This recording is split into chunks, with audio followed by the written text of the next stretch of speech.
For ballers, listen. Navy Federal has a mission to put its members first by making their financial goals the priority. Receive a lifetime of membership benefits to help you and your family accomplish your life missions, like a full suite of financial products designed to fit your needs, 24/7 live support, and access to over 300 branches on or near military bases. Visit NavyFederal.org for more information or call 1-888-842-6328 or download the Navy Federal Credit Union app. Message and data rates may apply. Welcome to the Solid Verbal. The Solid Verbal. Come after me! I'm a man! I'm 40! I've heard so many players say, well, I want to be happy. You want to be happy for a day? Eat a steak. It's that woo woo! And now, Dan and Ty. Welcome back to the Solid Verbal Boys and Girls. My name is Ty Hildenbrandt. Joining me, as always, over there in New York City, my man, Dan Rubenstein. Sir, how are you? Like Anthony McFarlane, Ty, I am ready to plow through a lot of what's in front of us. Boom. Joyfully, easily, and without remorse. Didn't we refer to him on Twitter as Dude Farland? Is that what we're going to go with now? Anthony Dude Farland? No, we can do better than simply adding dude to a player's name.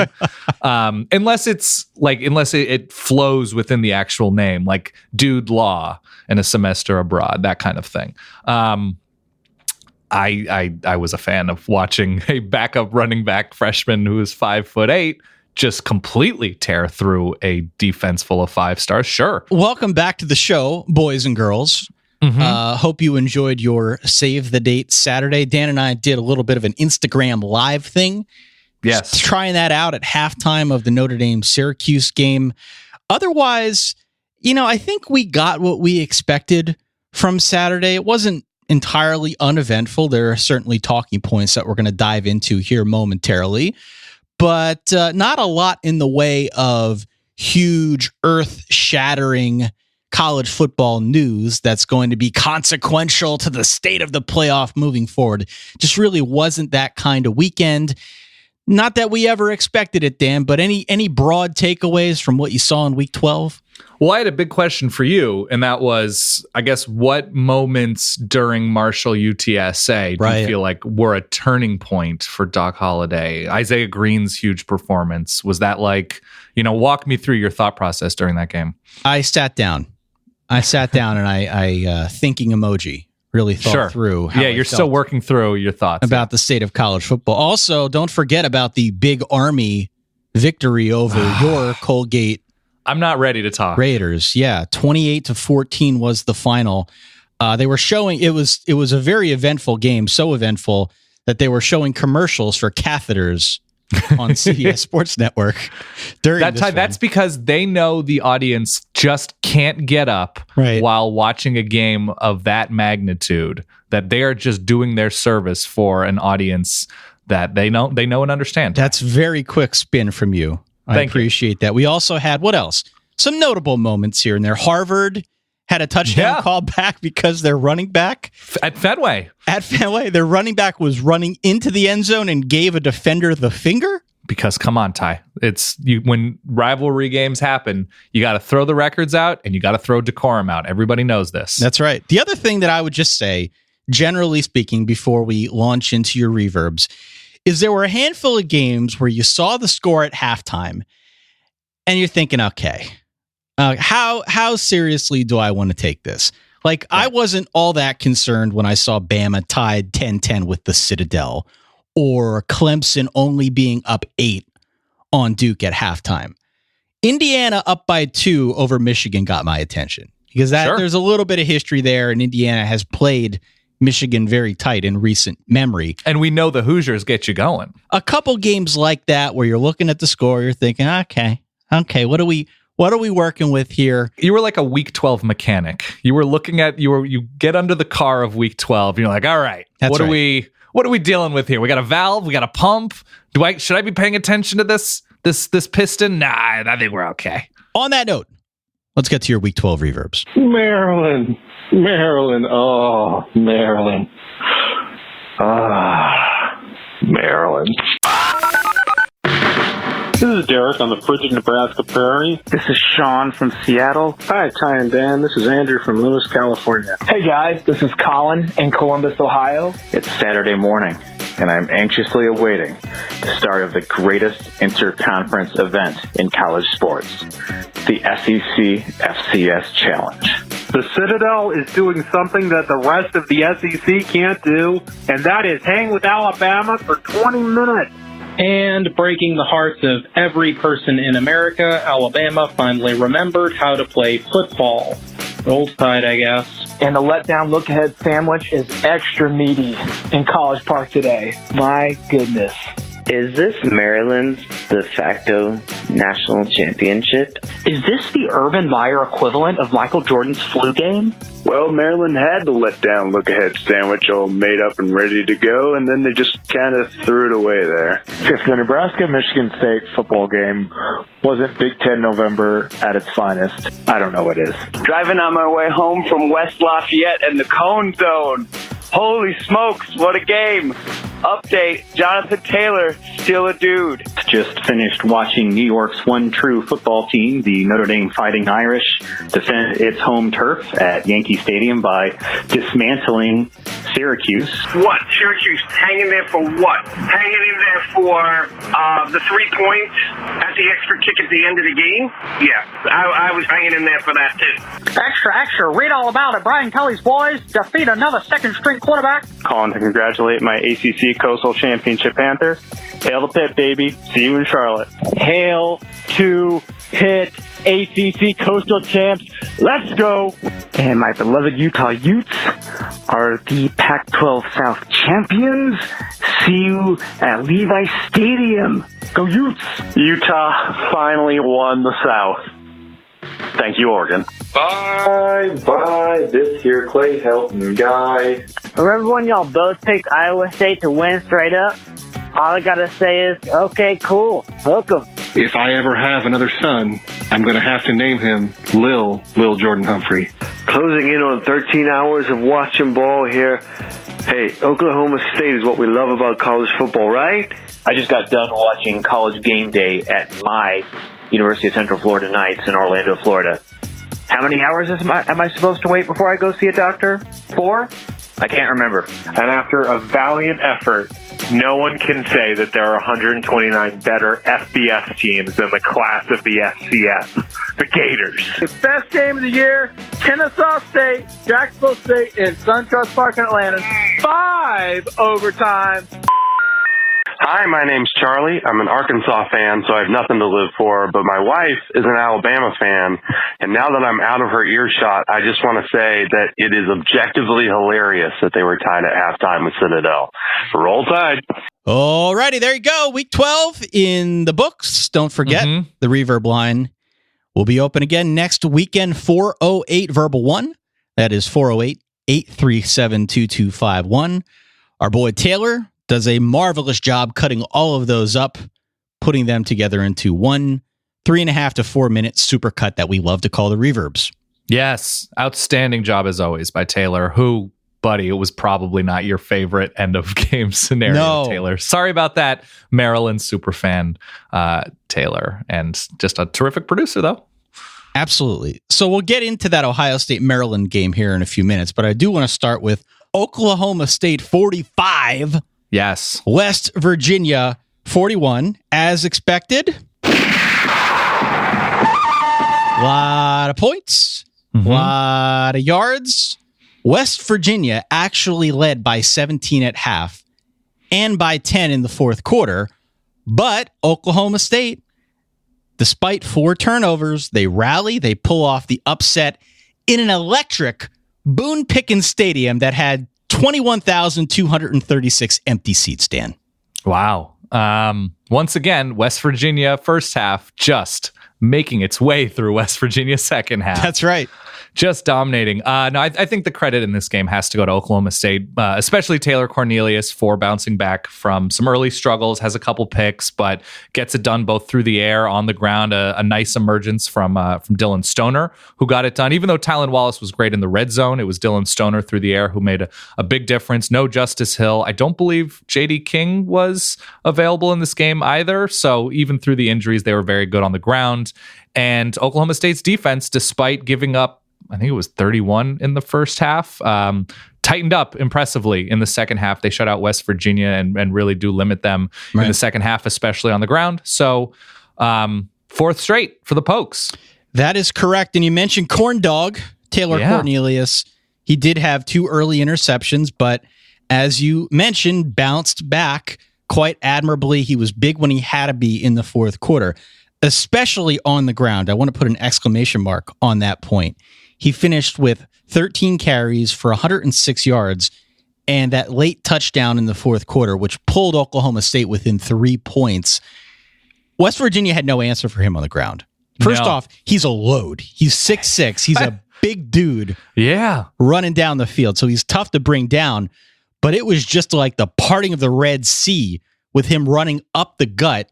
Yep, and now the end of West Virginia's pretty far off, probably playoff hopes anyway, but certainly still in the running for the Big 12, which is not insignificant. They have Oklahoma next week. So they play Oklahoma next week. If they win against Oklahoma, let's be honest, they effectively eliminate the conference from playoff contention, at which point they would play, I believe, Texas.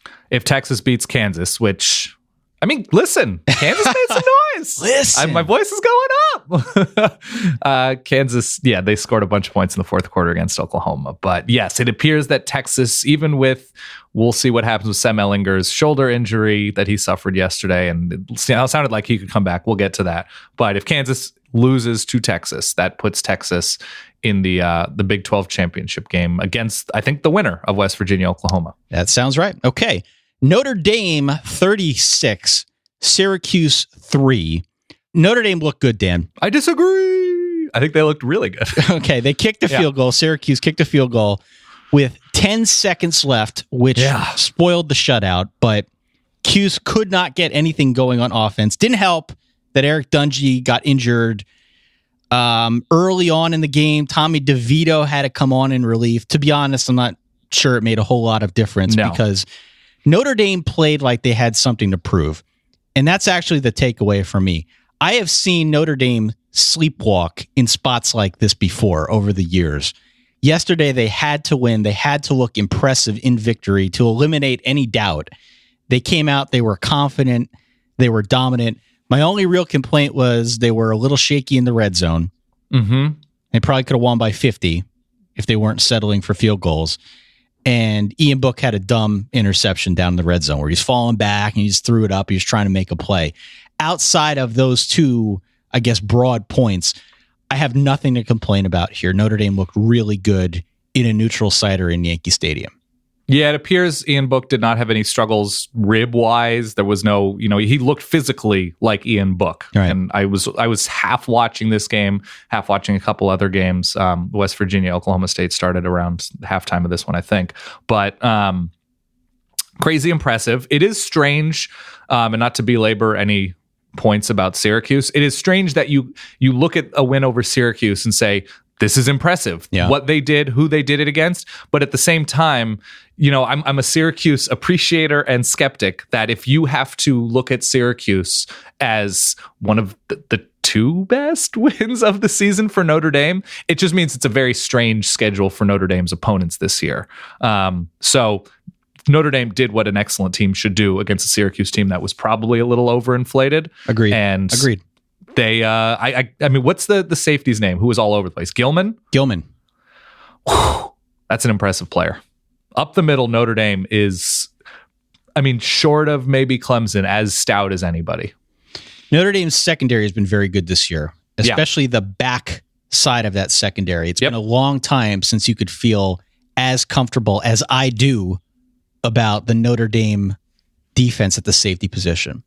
Yeah. They're very good in the back. That's been a fly in the ointment for them for as long as I can remember. You got to go back to the Ty Willingham era before I felt this good about that secondary. What was the boxer's name? The boxer was a pretty good safety. Zibikowski was a good safety, but that was the Ty Willingham era. It's that far back? Damn. Oh, yeah. Okay. We're getting old. Okay. Anyway, Notre Dame has to win next week at USC. If they win, they go undefeated. They're going to qualify for the playoff, probably as the number 3 seed. Don't want to count chickens before they hatch, but that's the way it is shaping up here. In which case, it would, I guess, look like a matchup with Clemson in the playoff. It could be. I should mention, Zibikowski played during the Charlie Weiss era. Oh, wow. Even though maybe he was recruited by Ty. He was drafted in 2008. So he spans eras, huh? I remember Zibikowski. I don't remember much. Okay. But I think he's from Jody with an I's hometown. I think that's why. All right. Notre Dame again wins 36-3. They're 11-0. Cuse, by the way, goes on the road to Boston College for a shot at 9 wins, which shouldn't be overlooked. That would be a pretty big deal for this program. Oh, absolutely. Yeah. And I don't know the status of Dungy, but Syracuse winning 9 games is like, keep Dino Babers there forever. That's right. Do whatever you have to do. I don't think he will be, but freeze him cryogenically in Syracuse. Yeah, incredible job by Babers, but the staff and the team, and the improvement since he's gotten there has been pretty impressive to watch. Ohio State 52, Maryland 51. Dan, in overtime. Okay, you warned me. Mm-hmm. I talked about it all last show. The de facto national championship game. I tried to name the day after your favorite concept. You tried. I did. My heart wasn't open to it, but you tried, and you were right. This game was bonkers. Maryland led the whole game. It wasn't until Ohio State scored a touchdown, first possession of overtime, that they actually were up on the Terrapins. Maryland comes up next. They score right away. They decide to go for 2. To go for the win. They had somebody open. Somebody was open. They couldn't convert. That's how Ohio State ends up winning this one. Snatching victory from the jaws of defeat again. 52-51, your final score. A few takeaways from this game. We mentioned Anthony McFarland, the starting running back now for Maryland with Ty Johnson out. Incredible. Yeah. Especially for a freshman, but that first step, the confidence he runs with, he is lightning quick and he is confident.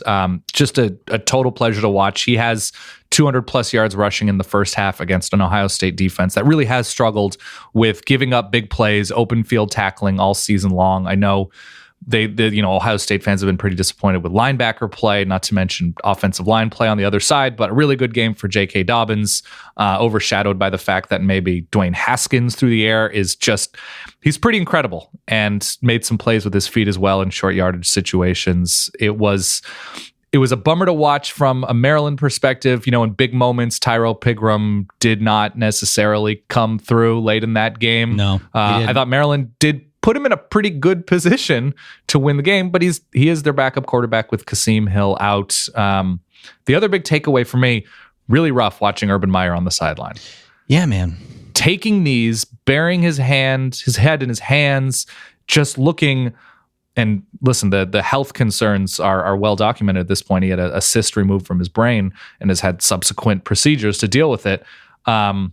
He was reacting like, I don't even know. Like, he was reacting to such a crazy degree, like he was a general in a movie learning that Illinois was now offline because of the aliens. Yeah. And South Dakota offline. Like, no. I was like, it's a football game, dude. And obviously, I think there's more going on with his health. So that was a lot. That was a lot. Rough watch. Yeah. Yeah. And Maryland, if they're able to regroup, is in a position, I believe, to make a bowl game, things considered. Yeah, they need to beat Penn State next week. Beatable. Very beatable. We'll get into the Rutgers game here. Penn State did not look great. Maryland is 1 win away. I want to put another exclamation mark on something here that you said. Sure. We talked about Anthony McFarland at the top of the show. Mm-hmm. We talked about Anthony Dude Farland here, just in recapping this game specifically. Yeah. 21 carries, 298 yards and 2 touchdowns. Yeah. You got to play that sound wherever it's applicable. And 298 yards in one of the biggest games of your season, I think would qualify. The other thing that I do want to mention here, Ohio State won the game, but they got to look better than this defending the run. Michigan would happily run for about 400 yards next week. They would, and they might then struggle in the red zone after gaining a whole bunch of yardage if their game against Indiana. Do we just want to go with that smooth-ass transition, let's just like a baby's bottom? Let's just do it. We're pros here. 31-20 was your final. I mentioned at the top of the show, when I saw that Indiana was up 17-15 at half, I'm thinking, okay, not again. Not again, because I think 2 of the last 3 matchups between Indiana and Michigan have actually ended up going to overtime. Was this going to be another one? Well, it didn't go to OT, but it was a little bit closer than certainly Michigan fans would like. It was a 1-score game in the fourth quarter. Eventually, Michigan pulls away a little bit. But the story for me actually was that red zone defense by Indiana, or if you want to call it red zone inefficiency by the Michigan offense. Depends on your perspective, but Michigan had 8 drives that went into the red zone, and they scored just 1 touchdown. They had to settle for 6 field goals from Jake Moody, who got the start over Quinn Nordine at kicker because Quinn Nordine apparently wasn't feeling well or was sick. Nice debut for Mr. Moody, setting a school record with 6 field goals, Dan. Yeah, I mean, good for Jake Moody coming in. I mean, backup college kickers are, that's a scary phrase right there, Ty. And the fact that they essentially needed so much from him, 6 field goals, that's 18 of their 31 points, if my math is correct. That is correct. To beat Indiana, a team that has been fine, the team that has been feisty. They've got your boy Stevie Scott, large man, had an enormous first half for the Hoosiers. And the big thing with Michigan now is, I mean, just big picture going into Ohio State is, at the time we're recording this, we fully don't know Chase Winovich's status. Right. There were early reports of a collarbone injury that are not at all confirmed at the time we're recording this. I know Jim Harbaugh mentioned some x-rays and procedures came back negative. So hopefully good news for that Michigan defense that at times really struggled, both with and without Winovich. David Long was picked on a little bit, which is a rare thing to say in that Michigan defense. So that is given Michigan's hopes right now to beat Ohio State, to get if they are able to do that, get past Northwestern in the Big Ten championship game and a potential playoff scenario. Somebody like Winovich on that line is extraordinarily crucial. Do we just want to keep it going? Do we just want to keep those smooth transitions rolling? You mentioned Northwestern. Let's go to Northwestern 24, Minnesota 14. The Cats, the Cardiac Cats, Dan, have now won 11 straight. You got a good night's sleep, didn't you, Ty? 8 hours, dog. Full 8 hours. I'm working on a full charge over here. I love it. 11 straight against opponents in the Big Ten West. Minnesota was very mistake-prone in this game. Northwestern capitalized. That's what they do. I also thought Northwestern looked pretty good in the front 7, which they'll need to keep that going, regardless of who their opponent is in the Big Ten championship game, whether it's Ohio State or Michigan. They're going to need that to sustain them. Your final here again was 24-14. Yeah, and if there was, I guess, anything to be taken away from Minnesota is that they have shown some fight. The defense started out looking pretty good. You know, beat Fresno State, looks like a disaster for a good chunk of the season, but improved a little bit these past couple weeks. And I do like Minnesota's skill position right now. But the story is Northwestern just playing sound football. Bowser has been a nice addition in that backfield since he came in and started getting the lion's share of carries. Clayton Thorson, not spectacular, but, you know, always decent. And that's, listen, how many teams, raise your hand if you would like an always decent quarterback? That's right. Many would. So good for Northwestern as they move into the Big Ten championship game. And they played Michigan tight. The first time they played Michigan. Yes, they did. And Notre Dame tight. And Notre Dame tight. Yeah. So this is a good football team. It doesn't always show up in the box score the way it does for some others, but this is a team that plays really solid team football. Ultimate grower. We'll see. Let's go to Penn State 20, Rutgers 7, Dan. Okay. Let's just do this one real quick, please. Well, look, you could look at it from one of two perspectives, and then we'll move on. Mm-hmm. If you're glass half full, you could say that Trace McSorley became the winningest quarterback in Penn State history. Moved ahead of Todd Blackledge, Tony Sacca. He also is now one of 3 Big Ten football players to have gone over 100 total touchdowns. That puts him in rarefied air with Drew Brees, who did it almost exclusively through the air, and JT Barrett, who had a little bit of both at Ohio State. So he's in exclusive company there. The defense for Penn State was really sound in this game. Not hard to be sound against Rutgers, but again, trying to look at this glass half full. If you are pessimistic, you could say that Penn State's offense looked real bad in this game. It looked real bad. There seems to be obvious regression now over the last month and a half. How much of that is due to Trace McSorley being a bit on the shelf remains to be seen, but they're really limping to the finish here. And that game against Maryland next week is anything but a gimme. I think we are going to get reports after the season ends like, oh, Trace McSorley played without a spleen. He played without a collarbone. He played without a kneecap and a half since September 27th after the season ends, which is what it appears to be. Yeah, Penn State appears to be an above average and nothing more Big Ten power right now. And that's okay. If that's your down year, Ty, not bad. Nebraska 9. Michigan State 6, Dan. In the snow. In the snow. This is one of them games that's going to leave scar tissue if you're a Michigan State fan. The good news is you can spin it as, wow, Nebraska looked really good on defense. Maybe, if you want to really try and play the spin game. Michigan State has a ton of injuries. They had a bunch of drop balls. Yeah. There was the snow to contend with. Not a good offensive showing either way here, Dan. But at a bare minimum, at least we had Rocky Lombardi against Adrian Martinez. We had Rocky. We had Adrian. Yeah. Nebraska did it. Big win for them at home. Michigan State's offense is bad. It is full on bad. And I got to imagine at a certain point, we're going to have to see something adjusted in the offseason, whether it's coaching, whether it's scheme, because they're failing their own defense, perhaps more than any other team in the country. And that's a tough thing to say because there are a lot of those situations around college football. Good for Nebraska going into the offseason. I know they have another game next week. I believe it's the Iowa game. But going into the offseason, having been their last home game with a win over a really good defense is not insignificant. Also, something that I saw pointed out was kind of cool in a very sad situation, the Mike Sadler, Sam Foltz crash a few years ago, that all the points scored in this game were special teams. And this was the first matchup between Michigan State and Nebraska after that tragedy. So something cool in an honoring kind of way through a pretty bleak situation. So, hey, good for Nebraska. And they can go 5-7 with maybe surprise win next week over Iowa. And that's from where they started out, Ty. Huge success. Iowa, by the way, knocked off Illinois 63-0. Yep. And then to round out the Big Ten, Wisconsin 47, Purdue 44, triple overtime. Jonathan Taylor, tailback. Get this. 33 carries, 321 yards, and 3 touchdowns, including the eventual game winner in triple overtime.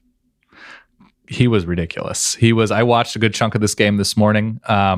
It's incredible the load that he's had to shoulder, and his health has been good enough. His production has been far more than good enough, and certainly a disappointing year for Wisconsin given the expectations, but I can't imagine anybody is anything less than floored by Jonathan Taylor, tailback. And similarly, David Blau, an amazing game in a losing effort. We'll play it again. What the hell? Yeah, he goes for almost 400 with 4 touchdowns. Is the Purdue offense essentially? They don't get anything really going on the ground. Finds Rondale Moore a bunch, but yeah, fun. Listen, this game was either going to be 10-7 or 52-50, and I'm just glad we got the more entertaining option. Let's move over to the Big 12, the nightcap on Longhorn Network. If you were able to tune into a pirate signal to catch this game on your Chromecast or iPad, it was Texas 24, Iowa State 10. Dan, Texas playing defense here, holding Iowa State to just 210 yards. Brock Purdy couldn't get going, didn't have enough help around him, but no, David Montgomery suspended for a half because he threw that punch last week. Mm-hmm. Iowa State just could not get the spark when they needed it on offense. The other point of note here, and this is going to be significant now as we look ahead for Texas, maybe not next week against Kansas, but if they do find themselves, as it seems they will, in that Big 12 championship game, Sam Ehlinger took another shot before halftime. He was out. It's the same shoulder he hurt against Baylor. Apparently didn't break anything. The x-rays came back negative, but they're going to give him the MRI now. They're going to check on the AC joint. Mm-hmm. Again, we're going back through the cycle here to see how much damage there is and how long he'll be out, if at all. But definitely something to keep your eye focused on, because we have not heard the last of Texas now in 2018. He could be another Trace McSorley. We find out about how crazy injured he was. That's one of my we can't really do a fantasy things for an off-season thing. Right. But a great fantasy thing is finding out the truth about an injury in late January. Right. And Sam Ehlinger may have had a scalpel left in his shoulder or at some point. Also should be noted, Texas ran the ball. They did. Which is Trey Watson. Not a common occurrence. Both Watson and Ingram did a good job. And I'm trying to figure out a way to phrase this, because we have our dudes that we give out every week and we talk about, Anthony McFarland, blah, blah, blah. Lil Jordan Humphrey, LJ Humphrey, mm-hmm. in terms of the physicality of playing the receiver position, in terms of catching the ball, going up and battling for a ball, and then once you have the ball, fighting through arm tackles, shedding guys, there may not be a singularly better physical receiver than Lil Jordan Humphrey in the country. Maybe more talented at route running, maybe faster, maybe better hands, whatever. Lil Jordan Humphrey physically, I think, might be on a level by himself. He is crazy impressive against a pretty good Iowa State defense. He stood out, which is I'm floored by some of what he can do. You know who he reminds me of? Who? Do you remember that game Twisted Metal for the old PS1? Sure, of course. Do you remember the big old Candy Van Sweet Tooth? I do. That's Lil Jordan Humphrey. There is something that through chaos, he somehow is the one generating even more than what's around him. I love it. 24-10, your final. Texas wins at night at home. Big one over Iowa State. And Shane Buechele, pretty good in relief. Buechele, that's right. Yeah. Okay. Oklahoma 55. I'm laughing as I say this. Please. Oklahoma 55. Kansas 40 points. Puka Williams 252 yards on just 15 carries on the ground. He also threw a touchdown pass, Dan. Did you see that 40-yard touchdown run he had? I did. He's a beast. Buddy, he is turbo. That's Turbo Williams right there. He gets after it. So, okay, Kyler Murray gets his usual 5 touchdowns. But 40 points surrendered to Kansas is an awful lot. That's a bit of an issue now moving forward, not just against West Virginia next week, which will surely be a shootout. Mm-hmm. But certainly as they move forward, maybe into a playoff scenario, into a bowl scenario, this defense has not really improved initially after making the change at defensive coordinator, but it's still very much a liability for the Sooners. Oh, yeah. I can't imagine against either Clemson or Alabama, if Oklahoma ends up in the playoff, I can't imagine that defense being good enough to win. Like it even seems lesser than where they were last year when Georgia was able to win that game in overtime. It's problematic. I guess it's not the worst thing. It's not like Kansas came out and scored 30 in the first half, because that shows, an unwillingness to buy in, I suppose. And there is something that is a little bit troubling about being unprepared for a game. So at least they did a pretty good job for the first 3 quarters. Again, though, this is Kansas. Yeah, right. And to allow that sort of fight back in and to have to play Kyler Murray 4 full quarters. Oklahoma is really good, but they are really flawed. And it's nice to see the emergence of Kennedy Brooks on the ground. Trey Sermon, has done it the past couple weeks. And I guess there are 2 Kennedys in the Big 12 emerging at running back. That's right. They play next week. The best I could do was fed Kennedys. Not bad. Not bad. They're getting fed. But Oklahoma's really good. And by the way, it does appear as if Les Miles will be the new head football coach at Kansas. I did like that Jeff Long came out, the athletic director for Kansas, and said, listen, you're not going to see leaks. We're handling this in a very professional way. Right. We're going after our guys. I think you're going to be really impressed with the process of what we're doing. You see them in private planes and all of that, like high level strategizing gives you Les Miles. Yeah, I mean, it's been like tracking a package via UPS. You can just go online and get up to the minute updates on where this whole negotiation stands. But Les Miles seems to be the name, so we'll have to keep our eye on that. How do you feel about that? I like it. Do you? Yeah, I mean, this is a Kansas program that's been down and out for quite some time. I wish it were someone younger than Les Miles, but I think if you're a Kansas fan, you don't have to worry about Les having a good year and then wanting to go elsewhere. Like, he's probably going to stay at Kansas if it ends up working out longer term. And at a minimum, if he can get things going in a good direction, he is more of a transitional coach, hopefully to someone who would be there longer term, younger, that sort of thing. He cut a deal, by the way, to let LSU keep $5 million of what they owed him, which that's a nice guy. Yeah. I don't know if I'm willing to cut that sort of deal, but, nice dude. And you know what? Maybe it's a situation of walk before you run. And maybe Les Miles is not the long-term answer, but that program needs a lot of infrastructure help, just recruiting and hiring and just general day-to-day stuff that has been lacking for quite some time. And, maybe Les Miles is that dude as a bridge sort of guy. Kansas State 21, Texas Tech 6, Dan. Okay, yeah. This is about 100% on brand for K-State to win this kind of game. Just when you think someone's going to blow the doors off them, they come through a big defensive effort here. They hold Texas Tech to 181 total yards. The nightmares continue for Tech in Manhattan, Kansas. They have not won there since 2008. Just in terms of this season, they've now lost 4 straight. They're in danger of missing a bowl game. They need to beat Baylor next week to get the 6 wins, which they can do, but Baylor is certainly not a cream puff. Meanwhile, K-State also in a similar position of needing one more W to get to bowl season. Mm-hmm.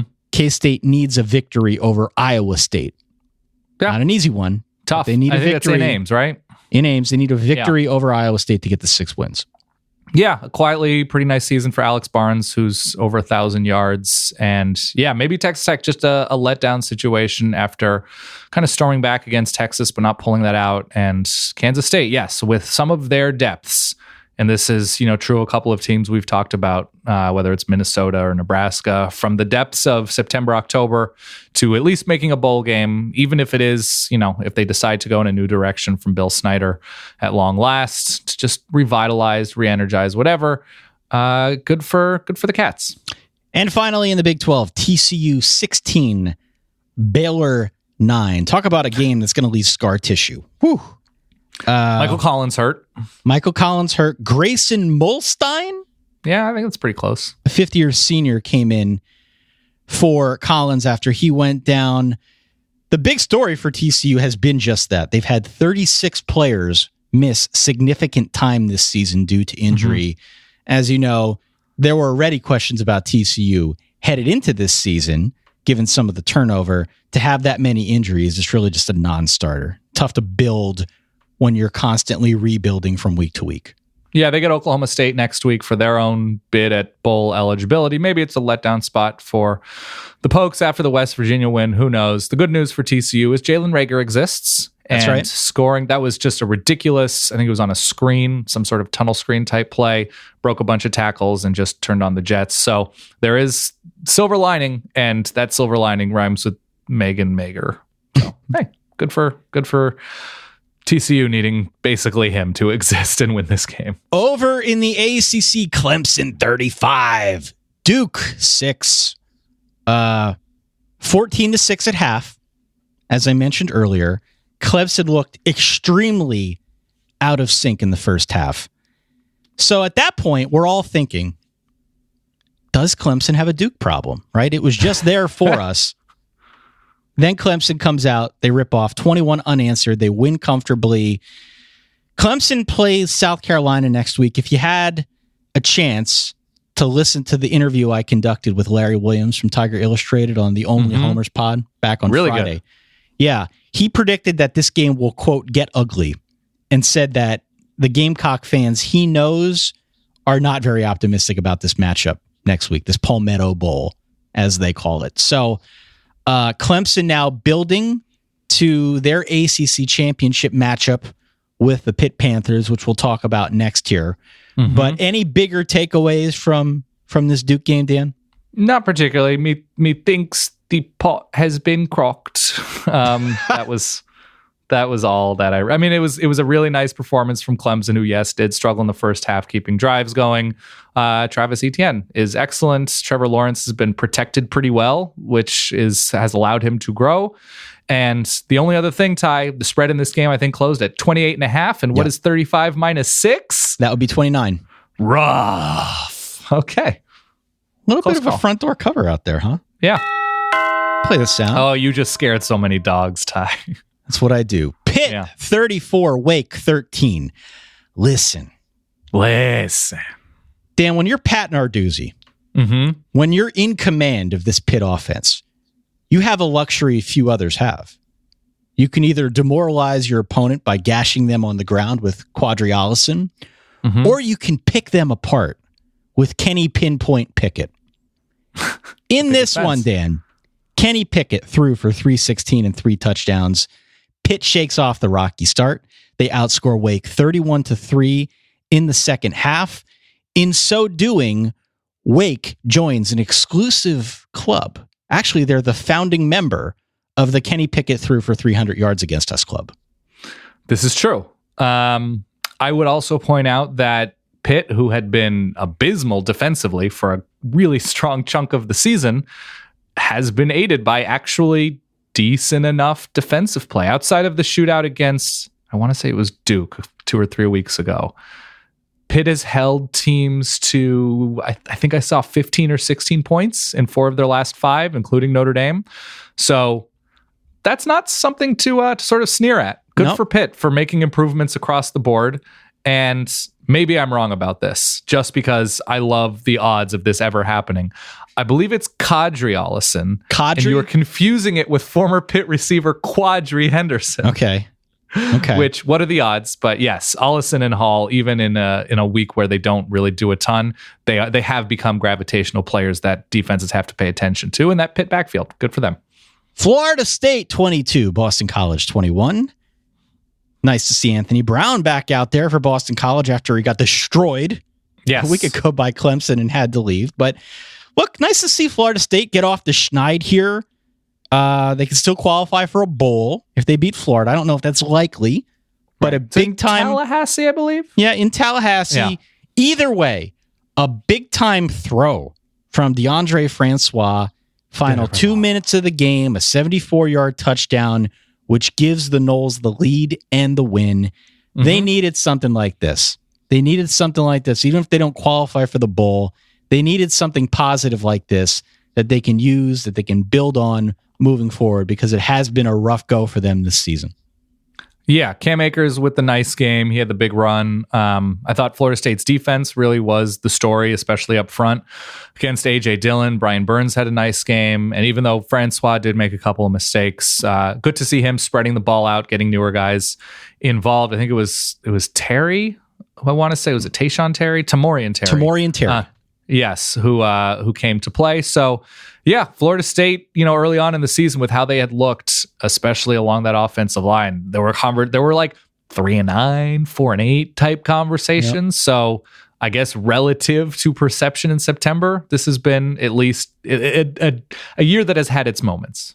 I'm kind of on the fence for how I should feel about this, because I remember when we did our Florida State preview, I did my best. I said 7-5.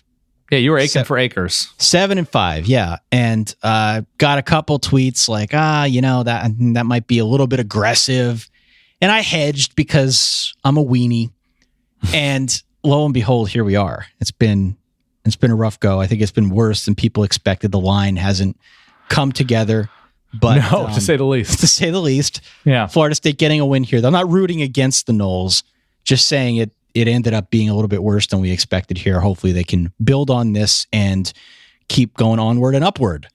I will say, I mean, this has nothing to do with their season specifically. I think they really flubbed their uniform redo a few years ago, because growing up a Florida State fan from afar, just loving Warwick Dunn and Peter Warwick and anybody named Warwick, really, such a great look that is now just, I'm not a fan. It feels like a very 90s baseball redo, and Florida State can do better. It's not that it's different. I don't like it at all. I don't like the black and maroon thing. No? I don't like the new font. Count me out as a fan of these looks. All right.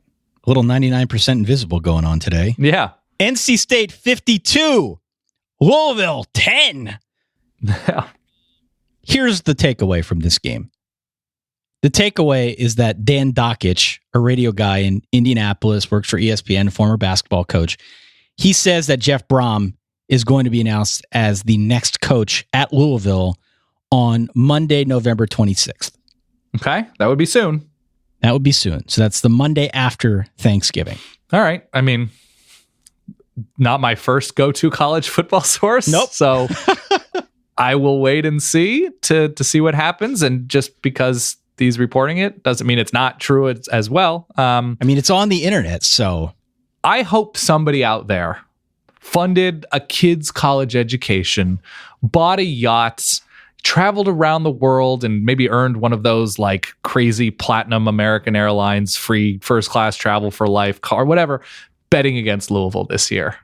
I hope somebody named that yacht like the Whisking Petrino. There's something. I really hope somebody had the foresight to just say, I'm pushing everything against Louisville. If you let it ride from week to week, yeah. Yeah. Unbelievable. That's all. Yeah, good. And points. I mean, NC State, your ultimate 8-4, 9-3 program. Georgia Tech 30, Virginia 27 in overtime. This one's going to sting for UVA. They give up a safety. They give up a special teams touchdown. They also fumble a punt return. A really poor effort from the Who's on special teams. Bronco Mendenhall cited as much in his post-game presser. Meanwhile, Georgia Tech very quietly 7-4. They've got Georgia next week, which isn't a favorable matchup, but nonetheless, it did feel earlier this year like the season might come off the rails. It very much hasn't. They're going to go to a bowl game, and they've quietly been pretty good. I think they've won 6 of 7 after starting 1-3. They didn't win a Power 5 game until they were into October, I want to say. It was the game, I want to say it was Louisville, maybe. I forget who it was. It's just an easy assumption. If you're going to say who like really broke their streak of playing poorly, and who do they play against? Probably Louisville. Good for Tech. It's going to be a tough matchup for Georgia. I'm not terribly worried for the Bulldogs, but nonetheless, a good turnaround for the Rambling Wreck. And the final 2 games in ACC play, we had Miami 38-14 over Virginia Tech. And second half offense, Ty. Second half offense. Don't gloss over N'Kosi Perry having a good game. The defense coming to play. Do not gloss over. I mean, Virginia Tech is not good. Virginia Tech's very bad. Miami, this was whoever lost this game, which is now Virginia Tech, that's a dark place. Sorry, but Miami's bowl eligible. Miami is bowl eligible. There's a little less heat on Mark Richt, who I don't think the heat is fully real, but certainly concern is real. And a nice, meaningful for him, not necessarily meaningful for the season statement from the Canes. And finally, North Carolina wins 49-26 over Western Carolina. Let's go over the Pac-12, Dan. Okay. Here's where we're at.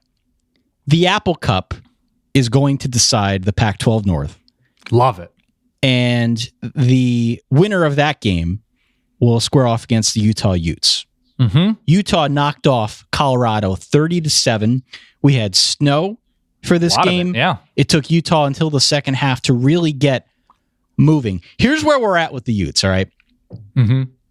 You know that they are used to starting a quarterback that is a backup at this point. Yeah. It seems more a feature than a bug for Kyle Whittingham over Utah's the years. backup is secret starter. Yeah. Secret starter.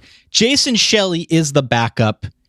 he isn't committing turnovers. He's not blowing you away statistically, but he's not committing turnovers, at least not yet. He's got the defense there as a fallback, which is usually very consistent for the Utah Utes. And I think the combination of those two factors is what gave Utah another victory. 23 points to victor. Your final here was 30-7. Colorado just could not get anything going offensively, and Utah wins the Pac-12 South.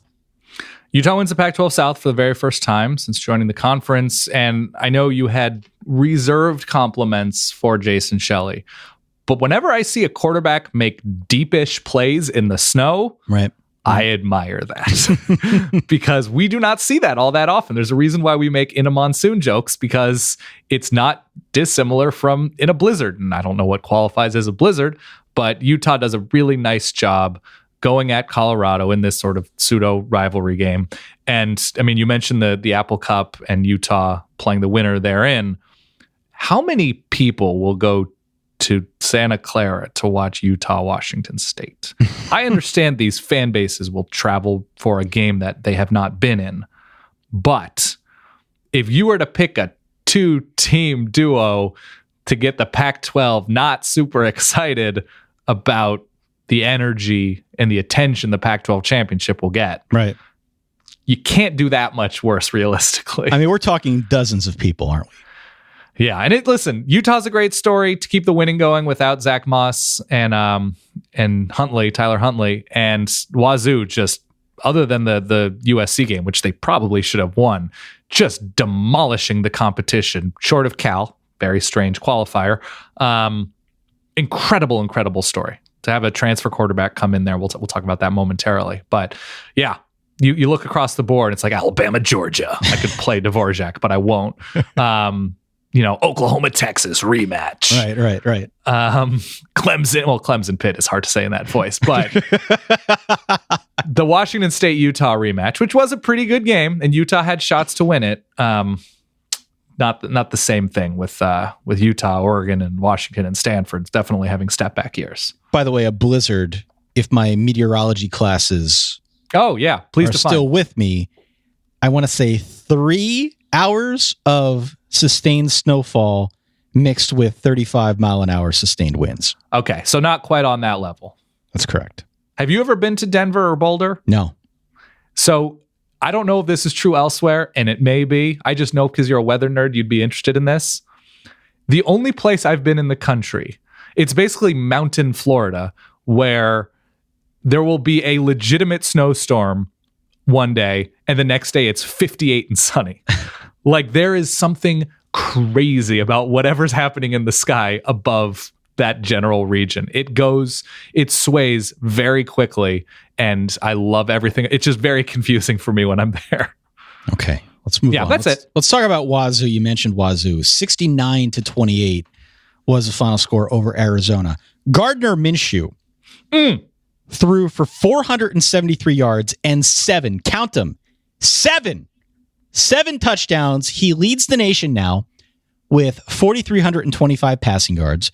He is tied for the most touchdown passes with 36, and he's one of only 6 quarterbacks with a completion percentage above 70. Needless to say, Gardner Minshew has worked out quite favorably for the Cougs. Oh, yeah, absolutely. And I think one of the impressive things, and I know there's like that qualifier of like, well, he throws so many times, so of course he's going to put up the yardage totals but and the touchdown totals. 70% is nothing to sneeze at. It's nothing to sneeze at, and please don't sneeze at people, by the way. Right. Come on, it's flu season.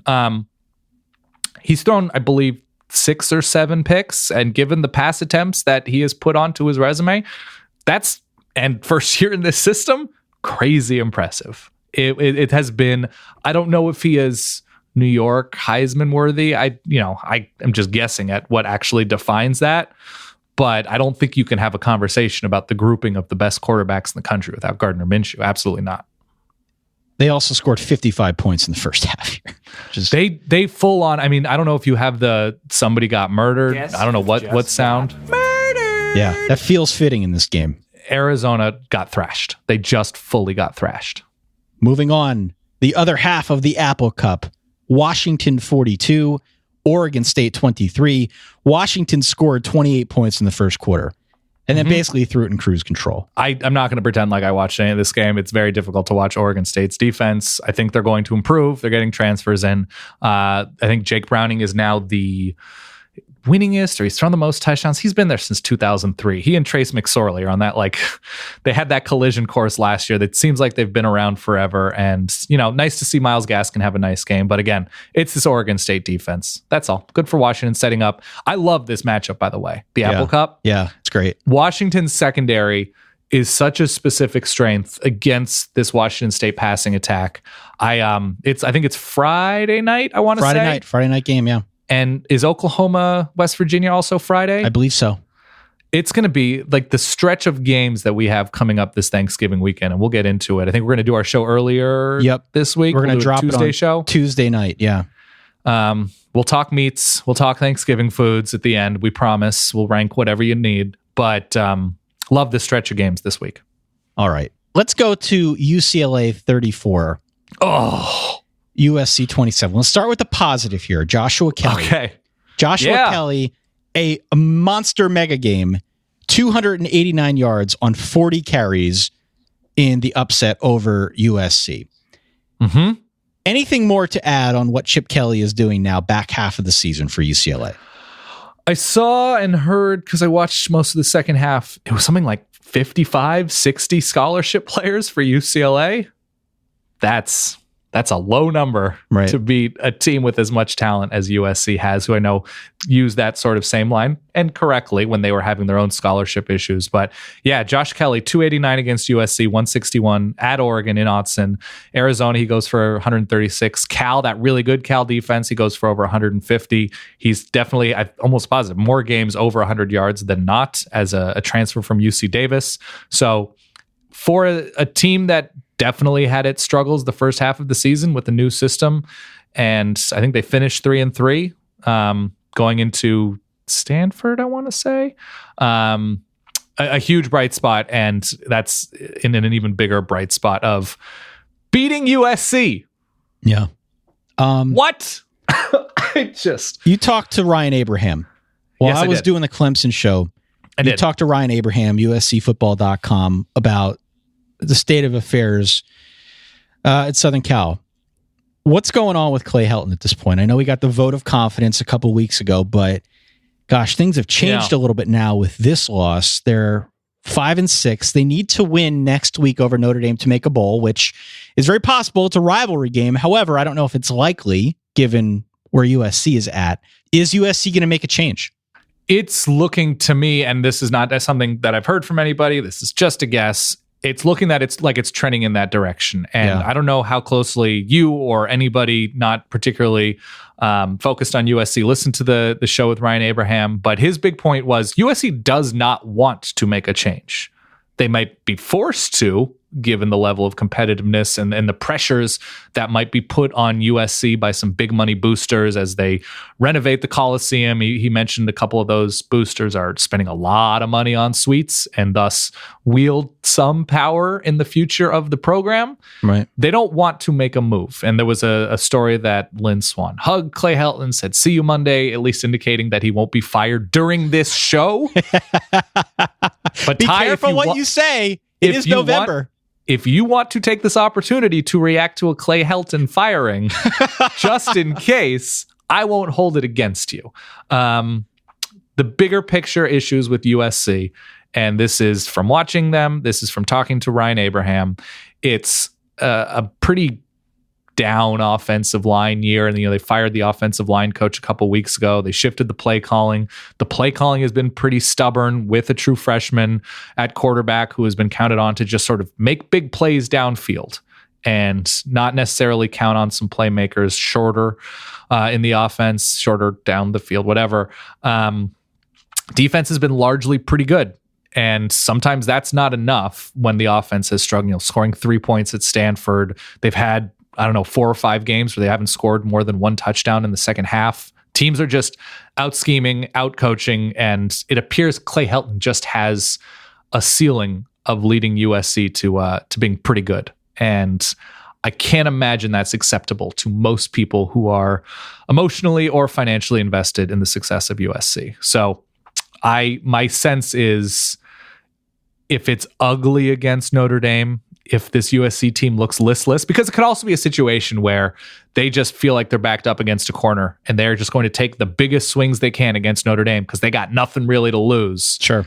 If they just look like they want the season to end, if they just look like they don't want to be within the same program as Clay Helton and the staff, I think USC is going to be forced to make a change. Talk to me about Oregon ASU in 30 seconds. I can probably do in 10. They looked really good offensively for a chunk of the first half. An ugly pick from Justin Herbert. I say for the first half because, one, I went to sleep at halftime. Two, super glad I went to sleep at halftime because of my 2 out of 3 bad outcomes theory about staying up late. And 3, they scored 3 points in the second half, which I believe was 4 punts, a muffed punt, a field goal, an interception, a dropped touchdown, wide open touchdown drop. I think Justin Herbert has had some pretty bad luck in terms of both play calling and offensive scheme and stubbornness, and drops and general receiver talent. Dylan Mitchell's incredible. They finally did get the ball in space to some of their faster dudes in the first half, take the free yardage. They did, and then shut it down. No killer instinct against a decent ASU team and barely survived. Sure, whatever. Move forward. Okay. And that's Stanford Cal, by the way, is rescheduled due to poor air quality from the wildfires. Yeah. By the way, it is crazy out in California. It is, I mean, just talking to my parents in Southern California, seeing the images in Northern California with the missing persons report, not to go too far away from this, but it is affecting college football games. Yeah. I know we have a lot of listeners out in California and everywhere in the state. Man, I hope you are doing all right. I hope your people are doing all right. I hope your possessions and your life is doing all right. It's pretty terrifying to see what's happening out west. And I know I can speak for both of us. You know, we're thinking of everybody out there. It is terrible. It's apocalyptically terrible. It hurts as a Californian to see. All right. Hope everyone is safe. Let's go to the SEC. We saved them for last. We had a lot of comments come into headquarters here about Cupcake Saturday, Dan. Yeah. And I mean, it was like Miracle on 34th Street with the postal workers hauling in the sacks of the messages to the courtroom. It was a slow afternoon, so I was willing to engage. Outside of 6 teams in the SEC, everyone else played a non-Power 5 opponent. Mm-hmm. How do you feel about it? It doesn't really bother me, to be honest. I would always prefer a high-level clash because it's interesting. Sure. And because at this point, I see everything through the lens of what makes for an interesting podcast. Okay. Yeah. And certainly as a fan, you always want to see high-level matchups between 2 teams that maybe have a chance to win something more. Sure. But you want heightened stakes. You know, we talk about November being our absolute favorite period of the college football calendar, and we want the entirety of November to feel that way. But there are a lot of SEC teams that are trying to schedule top-notch opponents outside of conference. Alabama, case in point. You know, it didn't work out this year with the Louisville game, but in previous years, for sure, they've been scheduling all sorts of teams. USC, you name it. Alabama, Alabama. LSU, you mentioned LSU, Wisconsin. There are plenty of examples here. Georgia, Notre Dame, where you've got top-level SEC teams going out of conference when they can to schedule prime opponents. The SEC schedule as a whole is also a murderer's row, top to bottom. To schedule a game like this, I understand it's not going to draw headlines, but I understand it, and I don't think I have a problem with it. No, I understand the frustration from fans of teams that play in 9-game conference seasons, in conferences that have 9 games. I understand the frustration, but nobody's forcing anybody to play 9 games. 9 games is probably the better situation for the Big Ten and Pac-12, and now Big Ten, now that they only have 10 teams. I get that. I get why ADs want more good games. They want higher level opponents in their stadiums to sell out and make everything look attractive for their TV partners. And the SEC is in a specific situation. I don't think anybody played more than one FCS team this year other than Florida, but they scheduled Idaho, and Idaho is an FBS team since moving down to, I believe Idaho's in the Big Sky now. That's right. So I get it. And the SEC is taking advantage of the rules. This is a sport that we love, that we never confuse with being fair. So it's just one of those charming, dumb things that SEC teams and programs, whatever, are able to get away with having this before rivalry week. And if other schools could, I think a lot of them would. That all said, Ty, because I'm fine with it. That all said, here are the list of teams who lost to SEC teams this week. Are you ready? Yes. I'm throwing a bone at our brethren elsewhere. Yes. The Citadel, UMass, Rice, Idaho, Middle Tennessee, Arkansas, Tennessee, Liberty, UAB, Ole Miss, Chattanooga. Don't die. Sorry, Ty. I really gave my all there. An emotional Dvorak here. There's my recovery tea. Okay. Yeah. Sorry. I really wanted. I think I did a pretty good job timing Chattanooga there. That was good. That was very good. Did you happen to catch? Oh man, Ty. You're all right. Oh, it just takes so much out of me. Did you happen to catch any of the Bama game where they kept saying Tua's last name incorrectly? No, I missed that. That was back and forth mute for me. Apparently the SEC network missed the memo. Tagovailoa lives on. Oh, no. On the SEC network, yeah. Some injuries for Alabama, by the way. Some injuries to talk about here. Now, they've got the Iron Bowl next week against Auburn, and they've obviously got the SEC championship game against Georgia. They won 50-17, though tied 10-10 at halftime. So, yes, tied at halftime, they come out and blow the doors off of the Citadel, struggling somewhat with the triple option that the Citadel was running. I know, there's going to be chop blocks. That's just a reality of it. But Deontay Thompson, Alex Leatherwood on the offensive line. I know Quinnen Williams was dinged up. I think a lot of these guys are guys that would have come back if needed. But good to see Tua out there running around. I don't think he had his knee brace. Damian Harris left the game. So, there are some key guys who look dinged up to various extents, but hoping for the best for all their health. Let me run through very quickly what transpired around the SEC. Okay. We did have a lot of these matchups. Again, not headliners, but important to at least dignify here. Auburn wins 53-0 over Liberty. Florida wins 63-10 over Idaho. By the way, Emory Jones played and got significant time in that one, which is probably exciting for Gators fans. Didn't watch any of this. Did he throw passes? 10 for 16 for 117 yards and 2 touchdowns. Hey, I'm saying 125, Ty. 125? Yeah. All right. Not bad, right? Oh, no. I mean, it's Idaho, but yeah. Georgia, 66. UMass, 27. The Dogs led 42-13 at half. And Justin Fields came in and saw some significant action as well. Yeah, he threw it 8 times, but made the most of it. We had LSU 42-10 over Rice. We had Kentucky struggling a bit, but getting the job done against Middle Tennessee. Your final here was 34-23. By the way, if Kentucky gets by Louisville next week to get to 9 wins, and if they win their bowl game, that would get them to 10 for the first time since 1977. Not insignificant. Not insignificant. And it was, I believe, the first time Kentucky scored 30 points versus an FBS team since week 1. Mm-hmm. I believe it's been since Central Michigan. Right. Joe Burrow completed a really healthy percentage of his passes against Rice. Yeah. The dude, the receiver's name, I think was Sullivan, is enormous. He is literally enormous, and that's always fun for me to watch. Travion Williams had a nice day for Texas A&M as they... Listen, UAB's had an incredible season. It's a different level. It's a different... By the way, I think it was Bill Clark who called Alabama the University of Alabama at Tuscaloosa. Yeah. Love that. Mm-hmm. Love that. Vandy Ole Miss got weird late. I did not understand that call where it appeared, I think it was A.J. Brown came down with a touchdown, and then the ball sort of rolled out into a Vanderbilt player's arms, and they just called it incomplete. All right. South Carolina, not much to talk about against Chattanooga.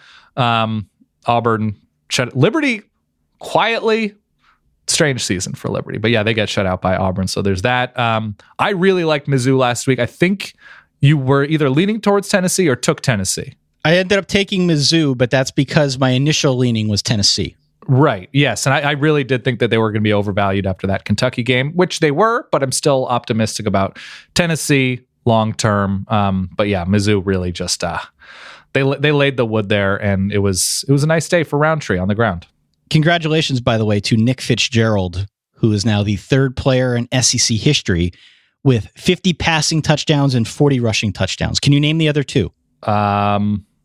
Tebow has to be one of them, right? Tim Tebow is one. Yeah, because he was there for a long time.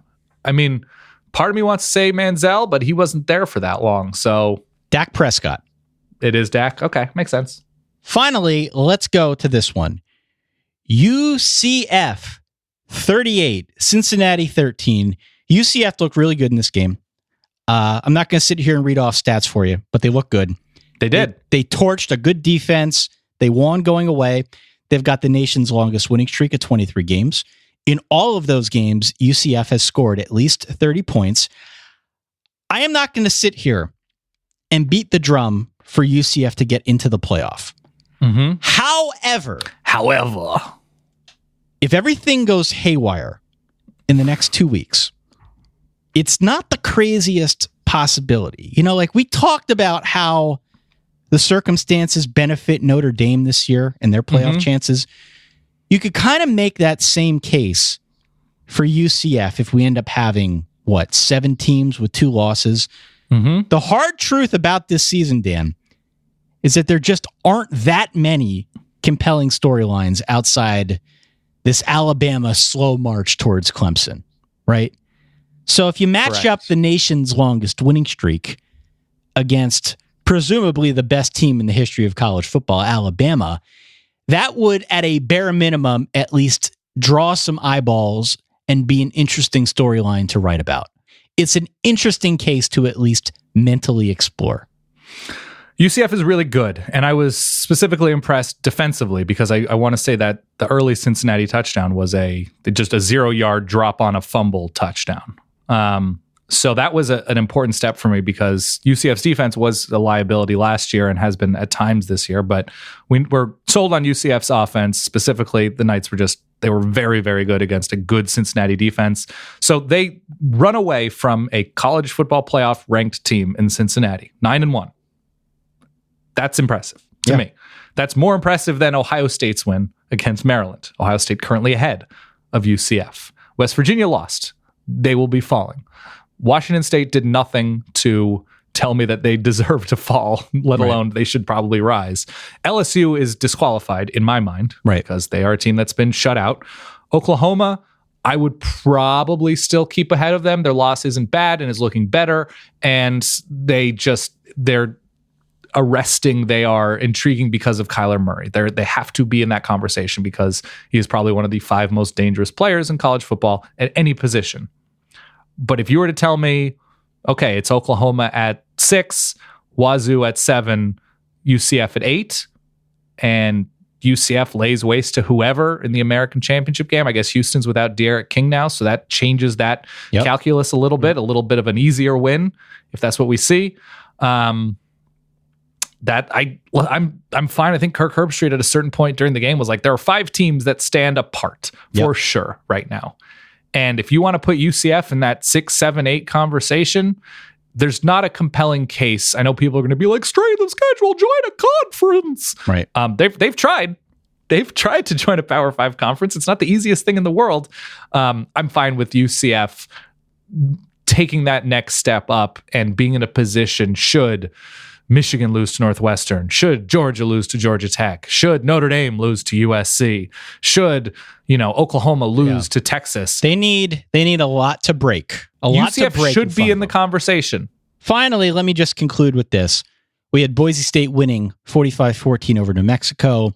Houston winning 48-17. You mentioned De'Aaron King out for the year. He's got a torn meniscus, a bummer. Oh, did you see the Ed Oliver thing, by the way? Yeah, that was weird, right? So, in case you missed it, so Houston played Thursday, I believe. They blow out Tulane, but Ed Oliver's not playing. And then first they show, I saw some of this on Van Pelt.